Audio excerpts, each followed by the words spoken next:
and then people are going to be saying, wow, this guy, he carried on doing YouTube for ages and no one watched him, but eventually he did quite well.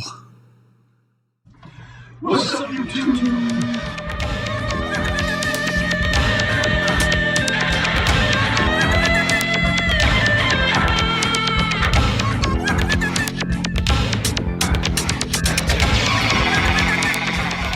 Oh, yes.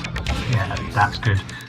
What's up, YouTube? Hello. I'm going to make this a quick one because I've been quite ill recently, as I said in my last video, and my long COVID is playing up, which is not nice, and that means that I get very tired, and that really is something that screws with your life. I have to sleep every afternoon, which is a pain in the arse. But anyway, I'm not here to complain. I'm here to react and review and all that exciting stuff. The guy whose video I used before to make the first part of this series took his video down. Fair enough, you know, I don't know, maybe he didn't want the publicity, or maybe he's just a I don't know, but sorry about that to that person whose name I can't recall now, but who you can check out in part 1. This is part 2, Denis Leary, No Cure for Cancer, and I'm just going to dive straight in without any more fuss.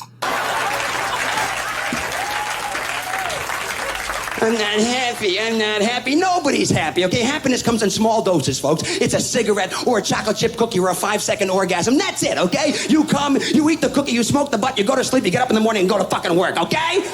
That is it, end of fucking list.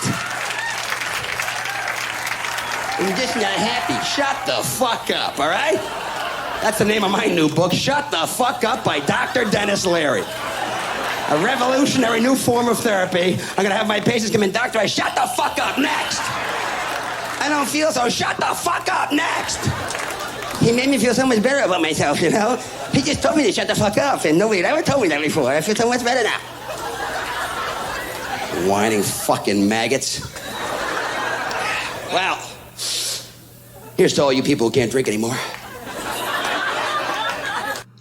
I do love the way he you can see him win the audience round. They're fairly quiet in the first part, but now he's got them by the knackers. Still tastes fucking great. I take every day, one beer at a time, every beer, one sip at a time. See, I think alcohol is the same problem we had with drugs. Alcohol was fine if we had left it alone. Alcohol was fine when it was the 4 basic groups, right? Beer, gin, whiskey, and vodka, because then you had to like the taste of it, right? Yeah, you've all made that whiskey face. You know, you take a shot of whiskey, you can't help but make that whiskey face because it tastes so strong. You take the shot and you go, ah! Right? You've seen those 65-year-old men sitting around in bars with the permanent whiskey face on? Fucking giants, huh? Jesus Christ, I don't know why it sounds... I gotta get going. I'll see you guys later. Take it easy, huh? That was the whole point. If you're gonna drink it, you're gonna look that way, okay? You're gonna get that burning sensation in your chest. That's the whole fucking point. So how'd they get around that problem? They invented schnapps, the crack of alcohol, right? For all the people who want to get fucked up but don't like the taste of it, new bubblegum schnapps, folks. 2 things that should not be put together, bubblegum and fucking drinking, okay? They do not go hand in hand, and you've all had that Satan schnapps experience where you're out with somebody who's drinking the schnapps, and they all drink the same way, because it's like candy going down. So that first half hour where you're just like sipping at a beer maybe, they're pouring down that fucking bottle. I got fucking bubblegum schnapps, I'm fine. Half an hour later, you're driving home with the Tasmanian devil in the backseat. You're like, we gotta get him home. He wakes up the next morning and his liver is sitting next to him having a cup of coffee. Going, you're an asshole. Shut up and get back in my body. I've just given up drinking, actually. And apart from losing lots of weight, which is sort of good, although I'm trying to put a bit back on now. Yeah, it's tastes shit, doesn't it? I fucking hate the taste of beer. It did help me. I was quite unwell, as I said, which helped me give up, and because I just didn't feel like it. And the taste of beer is frankly horrible, which is good. And all these people quitting, look, I think it's a good thing, AA, and the recovery and rehab, because I've got some friends who would be dead without those programs, but you know something, now we have a different problem, because now they quit drinking and drugs, they're completely stressed out, and they decide to work out, which is fine. I'm not a workout guy, but I understood Nautilus. It made sense. There were arm machines and leg machines, but have you seen these people who are using the Stairmaster, huh? Have we turned into gerbils, ladies and gentlemen? People are paying money to go into a health club and walk up invisible steps over and over again for an hour and a half. Where are you going? I'm going up, and I paid for it too. I can stay here as long as I want, folks. You want to go up and downstairs, move into a 5th floor, walk up on the Lower East Side, okay? What's next? The fucking Chairmaster? I sit down, I get up, I sit down, I get up, I sit down, I get up. The Doormaster, I open the door, I close. What the fuck? And I'll tell you something else right now. I have the solution to the drug problem in this country. Nobody wants to hear it, but I have it. Not less drugs, more drugs. Get more drugs and give them to the right fucking people.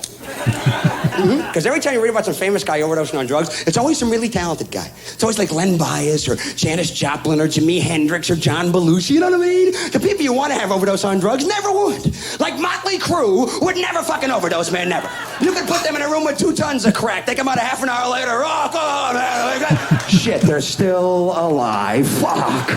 They're probably gonna make a double live album now. God damn it! I take music pretty seriously. See that scar on my wrist? You see that? You know what that's from? I heard the Bee Gees were getting back together again. I couldn't take it, okay? That was the only good thing about the 1980s. We got rid of one of the Bee Gees. 1 down, 3 to go. That's what I say, folks. Yeah, here's $10. Bring me the head of Barry Manilow, all right? I want to drink beer out of his empty head. I want to have a Barry Manilow skull keg party at my apartment, okay? You write the songs, we'll drink the beer out of your head.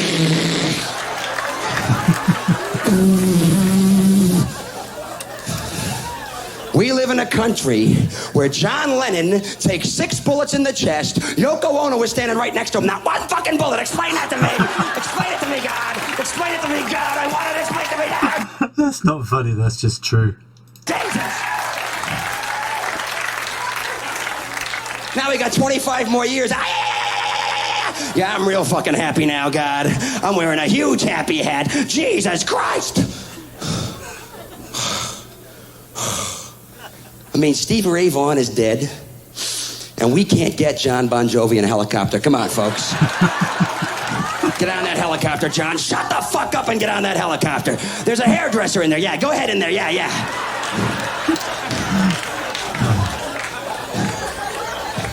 I don't get it. You know, I just don't get it. I missed the fucking point someplace. The boat left and I wasn't on the boat. Explain it to me. Heavy metal bands on trial because kids commit suicide. What is that about? Judas Priest on trial because my kid bought the record and he listened to the lyrics and he got into straight and... Well, that's great. That sets a legal precedent. Does that mean I can sue Dan Fogelberg for making me into a pussy in the mid-70s? Is that possible? Your Honor, between... Don't know who he is, laughing anyway. And him and James Taylor, I didn't get a blowjob till I was 27 years old. I was in Colorado wearing hiking boots, eating granola. I want some fucking money right now. Let me make sure I am crystal clear on this issue, okay? Heavy metal fans are buying heavy metal records, taking the records home, listening to the records, and then blowing their heads off with shotguns? Where's the problem? That's an unemployment solution right there, folks. It's called natural selection. It's the bottom of the fucking food chain, okay? I say we put more messages on the records. Kill the band, kill your parents, then yourself, okay? Make sure you get your whole head in front of the shotgun. Thank you for calling. Thank you for calling. Let me tell you something. We need a 2.5-hour movie about the Doors, folks. No, we don't. I could sum it up for you in 5 seconds, okay? I'm drunk, I'm nobody, I'm drunk, I'm famous, I'm drunk, I'm fucking dead. There's the whole movie, okay? Big fat dead guy in a bathtub. There's your title for you. It's one of my favourite lines from this whole thing. Big fat dead guy in a bathtub. That is the Doors. And they also don't go for this other thing now with MTV being so big where you get a band that gets a hit video and all of a sudden they think that they're like icons and they can tell us how to feel about environmental issues and how to vote and stuff. You know what I'm talking about? Like REM. Shiny happy people. Hey, hey, hey, hey, hey. Pull that bus over to the side of the pretentiousness turnpike, all right? I want everybody off the bus. I want the shiny people over here and the happy people over here, okay? I represent angry, gun-toting, meat-eating fucking people, all right? Sit down and shut the fuck up, Michael. No wonder I like this so much. I agree with so many things that he says. I guess I must be an arsehole. I don't know. I fucking hated REM. I mean, I still do, but they're not around, thank God. I also hated Coldplay. It's too popular. I didn't hate them because they were popular. I hated them because they were shit. But yeah. Don Henley's gonna tell me how to vote. I don't fucking think so, okay? I got 2 words for Don Henley. Joe fucking Walsh, okay? Thanks for calling, Don. How long's your ponytail now, okay? All these rock stars should have been killed, man. Every single goddamn one of them. Right after John Lennon died, we should have gotten the Partridge Family bus and driven around and killed them all one by one, you know? Elvis Presley should have been shot in the head back in 1957. Somebody should have been walked up behind Elvis in 57 with a .44 Magnum, put the barrel of the gun right up to his brainstem and just pull the trigger so you could remember Elvis in a nice way. Huh? Wouldn't it be nice to remember Elvis thin with a big head of hair? Maybe that gold lame soup. Wouldn't that be nice? Because how do you remember Elvis? You know how you remember Elvis. He was found in the toilet with his pants around his ankles and his big, fat, hairy, sweaty, king of rock and roll ass exposed to the world and his final piece of kingly evidence floating in the toilet behind him. Ah, creepy. One of his aides had to walk in and go, dang, you know what you did? I better flush the toilet. Oh, man, I should have saved that. I could have made some money off of that. Dang, man. A ding-dang-doo. That's why I'm glad Jesus died when he did. Oh, yeah. Because if he lived to be 40, he would have ended up like Elvis. Come on. Oh, yeah, he had that big entourage, 12 guys willing to do whatever he wanted to do. If he was famous already at that point. If he lived to be 40, he'd be walking around Jerusalem with a big fat beer gut and black sideburns going, damn, I'm a son of God, give me a cheeseburger and french fries right now. That reminds me of Beetlejuice, I don't know why. Where's Mary Magdalene? I want a blowjob now. Come on now. Fuck you, I'll turn you into a leper. Give me a cheeseburger now, God damn it. Love me tender, love me true, empty my colostomy bag. Oh, I think I shit my pants in the last. Change my diaper now.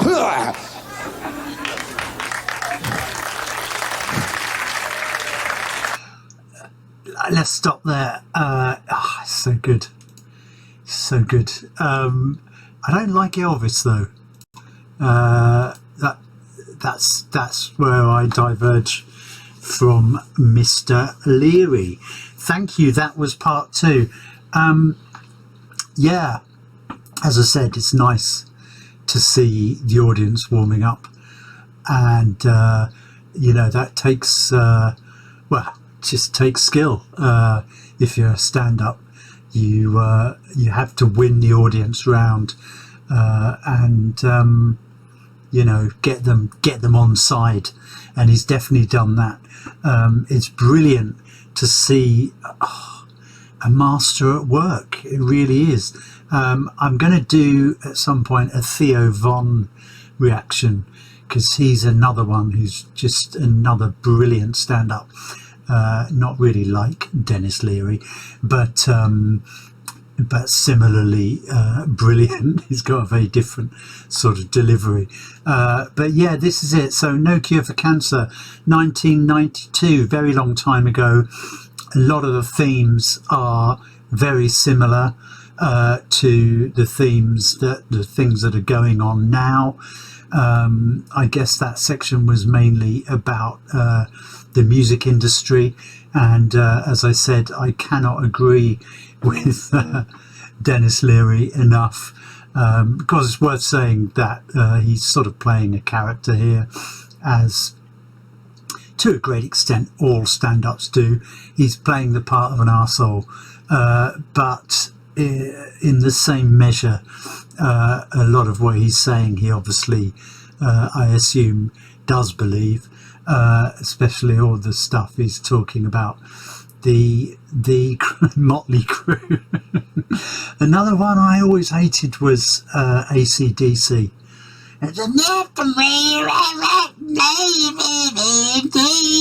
That weird high-pitched voice, I never understood that.